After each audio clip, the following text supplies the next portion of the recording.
오늘은 바이런 게이트의 당신의 아름다운 세계에서 비판이라는 선물에 대한 내용입니다.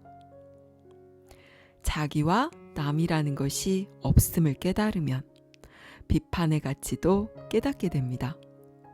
모든 사람은 당신 자신입니다.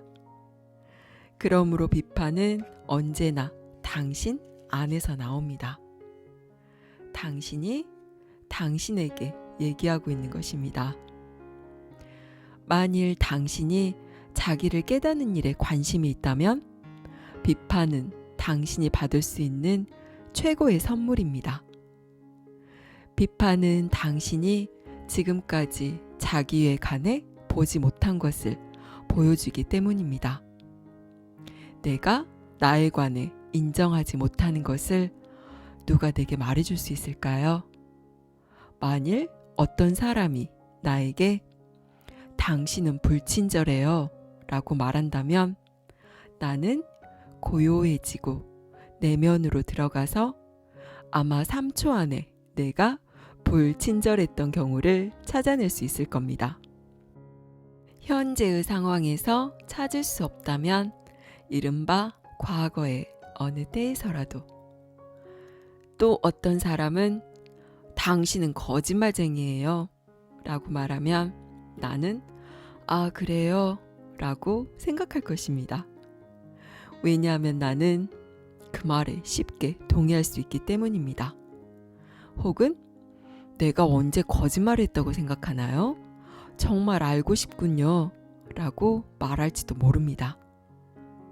이것은 옳거나 그른 문제가 아니라 자기를 깨달아가는 일입니다. 사람들이 나에 대해 뭐라고 말하든 나는 내면으로 들어가서 내가 그렇다는 것을 보여주는 사례를 찾을 수 있습니다. 내가 할 일은 계속 연결되어 있는 것입니다. 내게 고통을 줄 수 있는 것은 오직 나의 방어나 부정뿐입니다. 아니 그렇지 않아요. 나한테 그런 식으로 말하지 마세요. 나는 거짓말쟁이가 아니에요. 예, 나는 거짓말쟁이입니다. 나는 그런 사람이기도 합니다. 나는 당신이 생각할 수 있는 모든 것입니다. 나를 계속 비판해 주세요. 내가 아직 깨닫지 못한 것을 보여주세요. 마음이 탐구를 실천하게 되면 마음은 자기를 배우는 학생이 되고 모든 것이 마음을 위해 있다는 것을 배웁니다. 모든 것이 마음에 보태지고 마음을 깨우치고 마음을 양육하고 마음을 드러냅니다. 마음에 반하는 것은 아무것도 없으며 과거에도 없었습니다. 그것은 상반되는 짝들 위로 훌쩍 성장한 마음입니다. 그것은 더는 나뉘어 있지 않습니다. 그것은 계속 열립니다. 왜냐하면 그것이 두려움 없고 방어하지 않는 상태에서 살고 있으며 진실을 열망하기 때문입니다. 마음은 자기가 모든 것임을 깨닫습니다. 그래서 아무것도 제외하지 않고 모든 것을 환영하는 법을 배웁니다. 열린 마음보다 다정한 것은 없습니다. 나는 누구와도 대립하지 않습니다. 그래서 누구도 나와 대립할 수 없습니다. 사람들은 자신의 생각 말고는 무엇과도 대립할 수 없습니다. 아무 대립이 없을 때 혼란된 마음은 자신의 목소리를 듣습니다. 그리고 유일한 대립은 자기 자신의 대립임을 알아차립니다. 어느 누가 나에 대해 무슨 말을 하든 그 말은 어떤 면에서는 진실할 것입니다.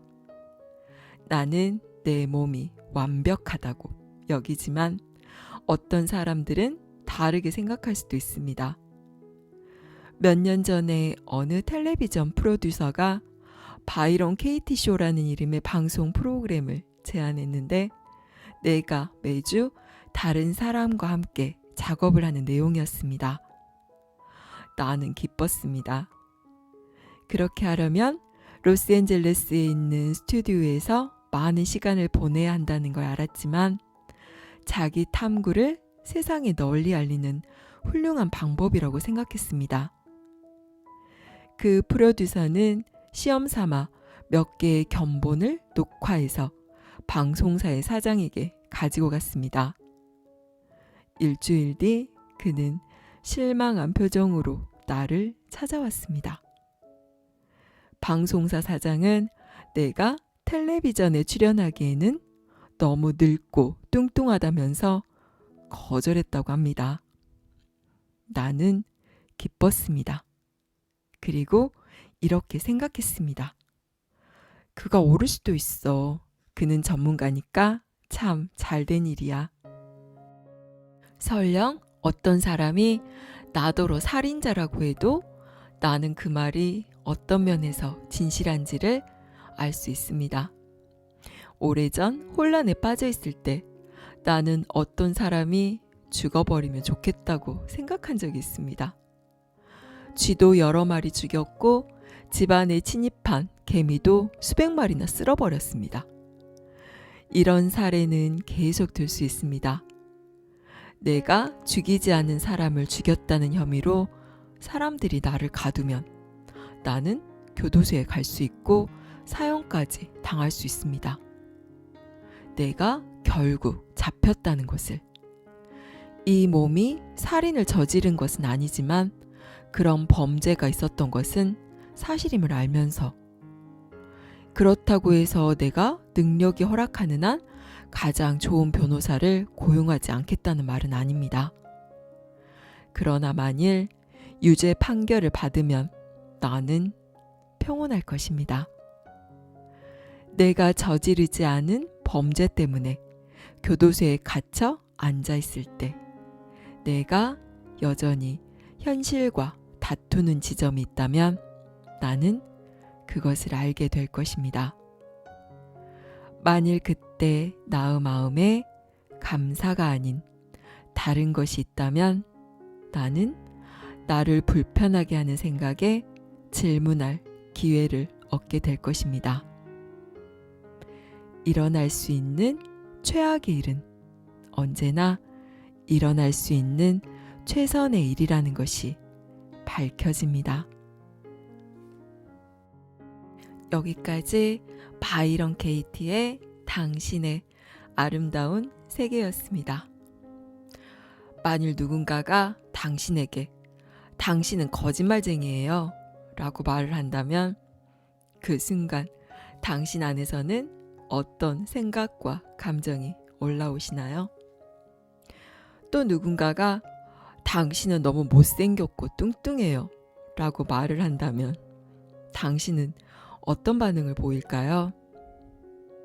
다른 사람이 우리를 비판하는 말을 할 때면 우리는 그것을 나에 대한 공격으로 받아들이고 즉각적으로 방어막을 치고 전투 태세를 갖추게 됩니다. 그리고 그 사람의 말에 대해 부정을 해서 나 자신을 방어하고 그에 상응하는 것 이상의 비난거리를 찾아내어 상대방을 깎아내리려 합니다. 이 모두 지극히 유아스러운 유치한 반응이지만 대부분의 사람들에게 일어나는 무의식적인 패턴입니다. 하지만 KT는 말을 합니다. 자기와 남이라는 것이 없음을 깨달으면 비판은 내가 나 자신을 알아가는 최고의 선물이라고 합니다. 이게 무슨 말인가 싶죠? 이 세상의 모든 타인은 곧 나 자신이므로 타인이 나에게 하는 모든 말은 곧 내가 나 자신에게 하는 말이고 그들의 비판을 통해서 내가 나 자신을 잘 알아갈 수 있으므로 선물이 된다는 말입니다. 이 세상 모든 타인을 나처럼 여긴다는 것은 원수를 사랑하라는 예수님의 가르침처럼 범인인 우리들에게는 다른 차원의 요원한 일들처럼 여겨집니다. 하지만 이렇게는 생각할 수 있습니다. 어떤 사람이 나에게 무슨 말을 했는데 기분이 나쁘거나 화가 난다면 그 사람은 단지 나에게 말을 했을 뿐인데 왜 내가 기분이 나쁠까? 자세히 들여다볼 수는 있습니다. 만일 어떤 사람이 나에게 당신은 늙고 뚱뚱하군요 라고 말을 했다면 내가 실제로는 어린 나이에 빼빼한 몸매를 지니고 있다면 그 말이 나에게는 전혀 기분이 나쁘지 않았을 것입니다. 하지만 상대방이 나에게 한 말에 대해서 내가 조금이라도 동의하는 부분이 있다면 그때는 그 말이 살아서 내 안으로 들어오게 됩니다. 우리는 우리 안에 있지 않은 것은 결코 볼 수도 느낄 수도 없기 때문입니다. 내가 고통을 받는 원인은 그 사람이 나에게 한 말 때문이 아니라 그 말을 믿고 있는 나의 생각임을 알아차려야 합니다. 우리는 모든 것의 원인이 내 생각이라는 것을 인정하기가 싫어서 타인 탓으로 책임을 전가하고 그 밑에서 영원한 희생자 노름을 합니다. 타인의 어떤 말이 나에게 지금 괴로움을 일으키고 있나요? 그 말을 한 그 사람에게 화가 나시나요? 그러면 자세히 살펴보세요. 그 사람의 말 한마디에 왜 내가 괴롭지? 그는 그저 말을 했을 뿐인데 왜 그 사람에게 화가 나는 것이지? 그 사람과 그 사람이 한 말을 하나로 묶어서 나를 괴롭히는 적으로 만들지 말고 그 사람을 똑 떼어내 오직 그 말만 들여다보고 과연 진실은 무엇일까 살펴보세요. 내가 괴로운 이유는 그 말을 붙잡고 내 생각이 만들어낸 이야기임을 발견하실 수 있을 것입니다. 감사합니다. 사랑합니다.